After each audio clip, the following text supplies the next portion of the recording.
Bismillahirrahmanirrahim. Assalamualaikum warahmatullahi wabarakatuh. Saya Saiful Zaman. Terima kasih sudah nonton video ini. Bagi yang belum subscribe, yuk sama-sama diklik tombol subscribe dan jangan lupa nyalain loncengnya. Gratis. Dengan subscribe berarti sudah mensupport channel ini buat terus upload video terbaru. Are you ready?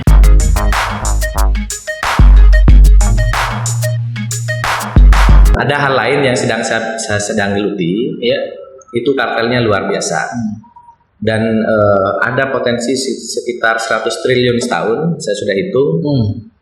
Yang sebenarnya itu uang masyarakat terserap secara dalam tanda kutip agak sia-sia. Artinya dinikmati oleh segelintir orang yang karena main mata tadi. Nah, saya akan coba kembalikan, walaupun nggak semuanya, sebagian kembali ke umat. Dengan mengetahui sebenarnya yang seharusnya di mana. Jadi kan ini negara menurut saya emang udah nggak seimbang. Antara data dan realita itu nggak pernah disinkronisasi. Coba didata, ahli IT ada berapa? Ahli konstruksi ada berapa? Psikolog ada berapa? Seimbang nggak kira-kira? Kalau psikolognya sedikit, lama-lama saya insinyur jadi psikolog juga, ya kan? Berbekal apa? Karena saya kenal Kang Saiful. Nanti saya jualan, hanya nanti begitu dapat saya panggil Kang Saiful. Akhirnya Kang Saifulnya yang kelengar semuanya ke Kang Saiful. Nah ini di negara ini data adalah barang yang gaib, dianggap tidak merupakan data. Ada datanya tapi nggak pernah dibaca, nggak pernah diolah, nggak pernah diberi treatment gitu ya. Dan negara berjalan begitu aja. Bingung saya juga. Padahal data itu iya penting sekali gitu ya. Nggak, tanpa data orang nggak bisa ngapa-ngapain. Tapi ini datanya sudah ada, nggak dipakai. Nggak dipakai. Sekarang gini, saya transaksi di sini ada pajaknya kan? Ada. Kenapa mereka nggak nanya NPWP saya? Kan ketahuan dong harusnya pola konsumsi saya akan ya kan. Terus kalau yang minum berapa, saya pengen tahu nih polanya semua. Sangat mungkin. Misalnya setiap lewat sudah di tap, apa polanya kelihatan semua.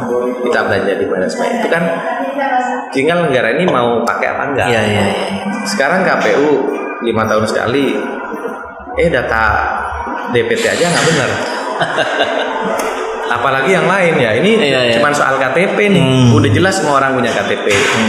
Udah jelas satu orang nyoblos satu. Sedangkan ini data aja, ya. Sekarang data industri itu luar biasa. Saya ingin tahu di Bandung yang mengkonsumsi Vilma, mengkonsumsi Bimoli, itu kan gampang sekali sebenarnya. Kalau kita sebagai pemerintah tahu dong harusnya. Tapi sekarang gelap semua. Ada barang selundupan nggak tahu. Ada handphone selundupan nggak tahu, ya kan? Nah itu Indonesia itu rimba dan menurut saya Dan kita harus jadi dirapikan. Satu-satu kita rapikan, kita data jadi anggota koperasi, kita data jadi data pengguna marketplace. Lama-lama data kita lebih akurat dari pemerintah, ya kan? Anak kita punya, saya punya data anak saya di imunisasi apa, di rumah sakit apa kan saya hafal. Yang seharusnya pemerintah juga tahu. Iya. Harusnya ada datanya kan? juga. Pemerintah punya datanya nggak punya. Ya, jadi mungkin ada, tapi nanya kemana-mana. Cecer, rekam medisnya. Kalau di luar itu ketahuan semua. Tapi tidak disalahgunakan. Jadi untuk kepentingan bangsa lah, sehingga kita tahu potensi endemik di mana. 5 tahun lagi, 10 tahun lagi seperti apa kan ketahuan dari intelijensianya, dari gizinya. Jadi apalagi dengan teknologi sekarang itu semakin mudah untuk dijadikan database gitu ya.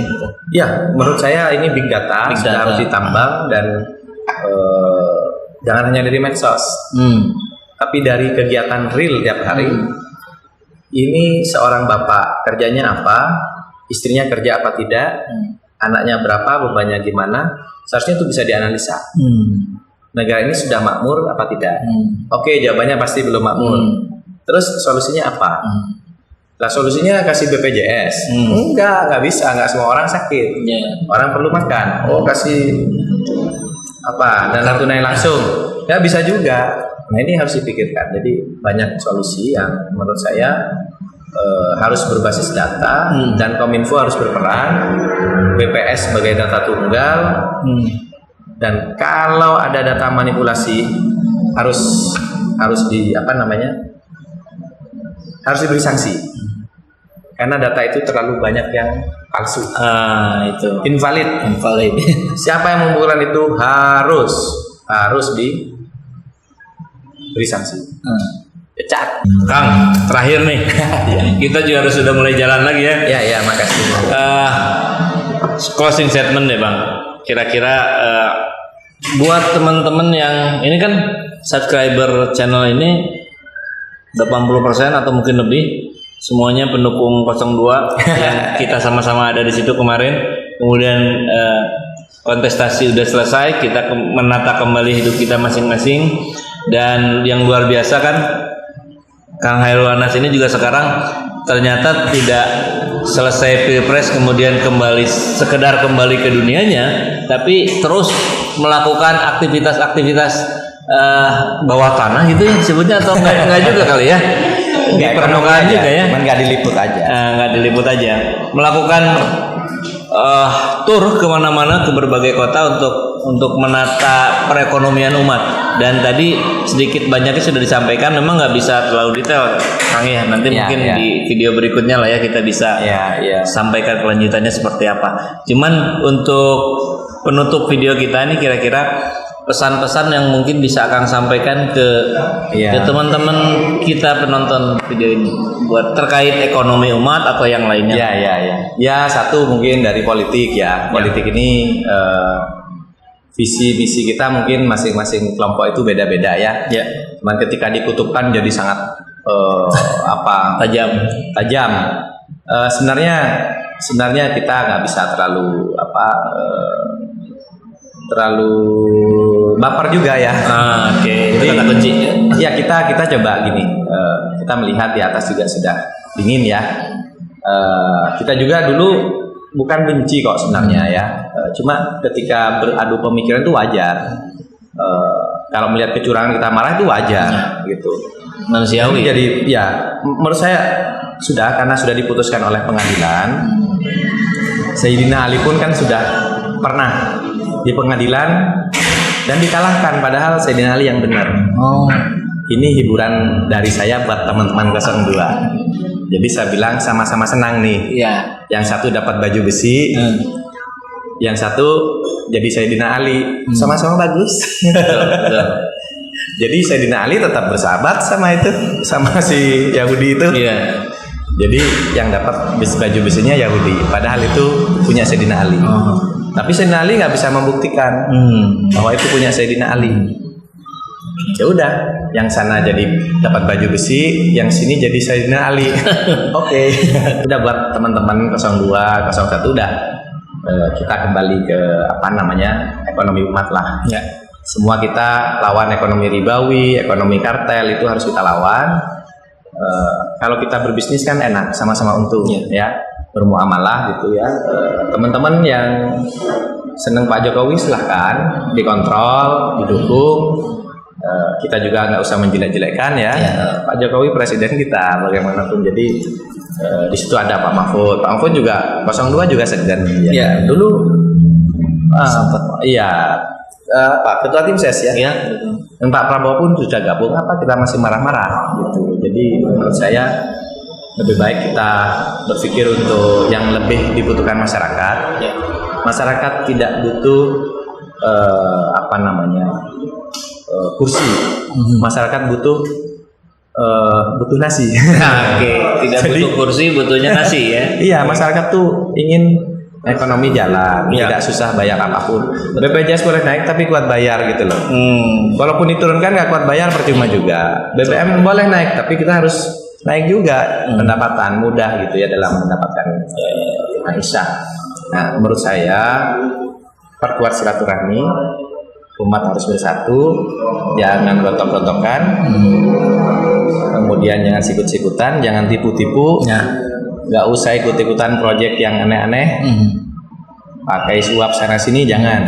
Udah, kita ekonomi umat saja, dagang boleh, bisnis lebih tinggi pakai perusahaan boleh, koperasi lebih baik, Ya, koperasi ini ada seninya. Jadi kalau koperasi itu bisa besar, itu yang paling sesuai dengan Undang-Undang Dasar 45 Iya. dan dengan ekonomi Islam. Oke. Sudah ada koperasi 212, koperasi emak-emak, macam-macam silahkan. Nah, itu tinggal sistemnya dibagusin. Ya. Ayo kita bantu, dan tidak harus dalam satu koperasi. Nanti antar koperasi bisa kerjasama. Siapa yang provide sistemnya, silahkan, banyak ahli IT juga. Yang penting yang mumpuni, yang menguntungkan, tidak ada yang rugi, semua pihak dapat, dan menurut saya bisa meringankan beban masyarakat, menyelamatkan dari korban kartel ya. Amin. Bukan tidak mungkin kita punya operator sendiri. Oke. Amin. Menara-menara masjid bisa jadi BTS. Oke. Ya kan? Sekarang masjid-masjid bisa dapat duit kok dari operator. Dan masih banyak masjid yang belum dapat. Kita pakai, bisa jadi operator sendiri, bisa murah. Saya telepon ke Akang, nada deringnya Indomie seleraku. Berarti saya telepon Akang nggak usah bayar dong. Udah saya dengerin kok iklannya. Oke. Bayarnya iklan. Iya. Gitu aja kok, repot kan? Gitu ya. Gampang. Sekarang nada dering aja bisa jadi duit. Iya. Nah, sekarang yang dengerin masa masih harus bayar lagi? Kita disuruh denger, kok suruh bayar. Gitu. Bukan tidak mungkin kalau kita bekerja sama, kita punya keahlian. Nggak sulit kok. Itu hanya ide dan kebersamaan. Ya. Mark Zuckerberg sendiri hanya berempat sama temennya, jadi Facebook. Oke. Google hanya 4 orang. Apple hanya 2 orang. Microsoft bahkan sendiri. Tapi jadi karena idenya original dan dikerjakan. Ya. Sekarang Indonesia 200 orang, 200 juta orang. Idenya banyak, tinggal disatukan. Yes. Kita nggak harus menang di segala hal. Menang dalam satu hal, ngalah yang lain. Sudah satu aja, semua jadi pemenang. Yes. Mudah-mudahan masyarakat ada rasa persaudaraan sehingga Pancasila itu benar sampai sila kelima. Dan bahasa kelima ya. Keadilan sosial. Jadi bukan hanya bertempur-tempur kontestasi terus. Yang satu kebagian, satu enggak. Harus semua kebagian dan adil, sejahtera. Mungkin itu saja ya. Lain kali mungkin ketemu lagi. Mudah-mudahan ada waktu lagi Kang Hairulnya kita bisa lanjutkan diskusinya. Tapi yang terpenting adalah kalau saya ambil satu kalimat penutup yang sedang dikerjakan oleh yang sedang dikerjakan beliau sekarang adalah membangun perekonomian umat dengan basis koperasi, dan beliau pun terus menstimulasi buat semua orang untuk siapa yang punya ide, ya, siapa yang punya kemampuan, yuk bergabung. Gabung semua. Jadi yang punya ide, teman-teman semua silakan tuliskan di kolom komentar. Yang mudah-mudahan nanti pada waktunya yang tepat kita semua bisa kumpul bareng-bareng untuk mewujudkan kebangkitan ekonomi umat ini. Ya. Oke. Nanti sampai jumpa di reuni 212 ya. Tanggal 2 Desember di Monas tetap ya. Insya Allah. Nanti mudah-mudahan kita sudah ada sesuatu yang bisa disampaikan pada masyarakat ya. Oke. Assalamualaikum warahmatullahi wabarakatuh. Assalamualaikum. Aduh, atur nuhun bisa.